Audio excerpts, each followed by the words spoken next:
அனைவருக்குமே வணக்கம். சற்று முன் கிடைத்திருக்கக்கூடிய ஒரு மிக மிக முக்கியமான செய்தி ஒன்று வெளியாகியுள்ளது. சற்று முன் கொடைநாடு கொலை வழக்கில் திடீர் திருப்பம், ஆடியோ லீக், சிக்கும் முக்கிய புள்ளிகள், இது மாதிரி செய்திகள் வெளியாகிருக்கு. ஸோ கொடை வழக்கில் பார்த்தீங்கன்னா அதிரடியாக 30 பேர் கொண்ட செல்போன்களை பார்த்தீங்கன்னா அதிரடியாக உரையாடல் ஆடியோ பேசிய ஆடியோ பார்த்தீங்கன்னா இப்போ சிக்கிய சம்பவம் தான் இந்த வழக்கில் ஒரு சூடு பிடிக்க ஆரம்பிச்சிருக்கு. ஸோ இதை பற்றி இந்த வீடியோவில் நம்ம முழுமையாக பார்க்கலாம். ஸோ அதுக்கு முன்னாடி நம்ம சேனலுக்கு இப்போ தான் நீங்கள் முதல் முறையாக வந்திருக்கீங்க அப்படின்னா மறக்காமல் நம்மளுடைய சேனல் சப்ஸ்கிரைப் பண்ணிக்கோங்க. ஸோ வாங்க வீடியோக்குள்ளே போகலாம். ஸோ பார்த்தீங்கன்னா கொடநாடு கொலை வழக்கில் திகிடும் திருப்பம்.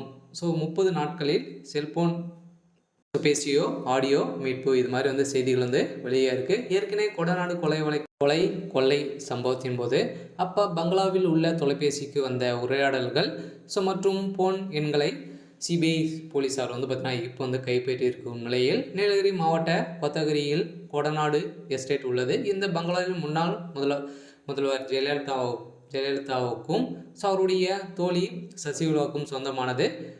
ஸோ இது ஜெயலலிதா ஆட்சியில் இருக்கும்போது இந்த பங்களா மினி தலைமை செயலகம் என செயலாற்றும் என்றும் சொல்லலாம். ஸோ ஜெயலலிதா ஓய்வு எடுக்க வேண்டும் என்றால் கொடநாடு பங்களாவுக்கு சென்று விடுவார். அங்கு வைத்து முக்கிய கோப்புகளை பார்வையிட்டு முக்கிய முடிவுகளை எடுத்து செய்திருப்பார். இதைத் தொடர்ந்து பங்களாவில் 24 மணி நேரமும் மின்சாரம் இயங்கும். இங்குள்ள தேயிலை தோட்டத்திற்கு ஜெயலலிதா நடைபயிற்சி மேற்கொண்டு பசுமையான சூழலை ரசிப்பதும் பலர் கூறி வரும் நிலையில் பங்களாவின் 2017 ஆண்டு காலத்தில் கொள்ளை சம்பவம் நடந்தது. இந்த வழக்கில் சிபிஐ போலீசார் விசாரித்து வருகிற நிலையில் கரண்டே போகாத பங்களாவில் கொள்ளை நடந்த போது மின்சாரம் துண்டிக்கப்பட்டது தெரிய வந்திருந்த நிலையில் இந்த சம்பவத்தில் கடந்த 7 ஆண்டுகளாக விசாரித்து இருக்கும் நிலையில் இதுவரை எந்த துப்பும் கிடைக்கவில்லை.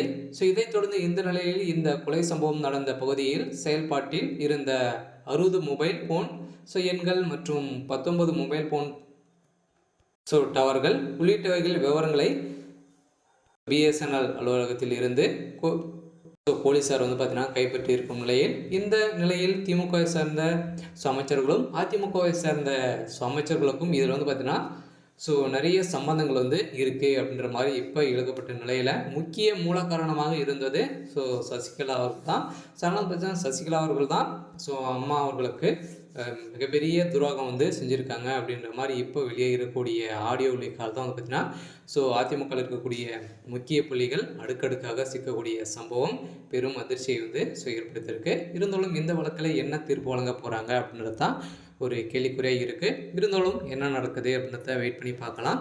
இது மாதிரி செய்திகளை தெரிஞ்சுக்கணும் அப்படின்னா மறக்காமல் நம்மளுடைய சேனலை சப்ஸ்கிரைப் பண்ணிக்கோங்க. தேங்க்யூ.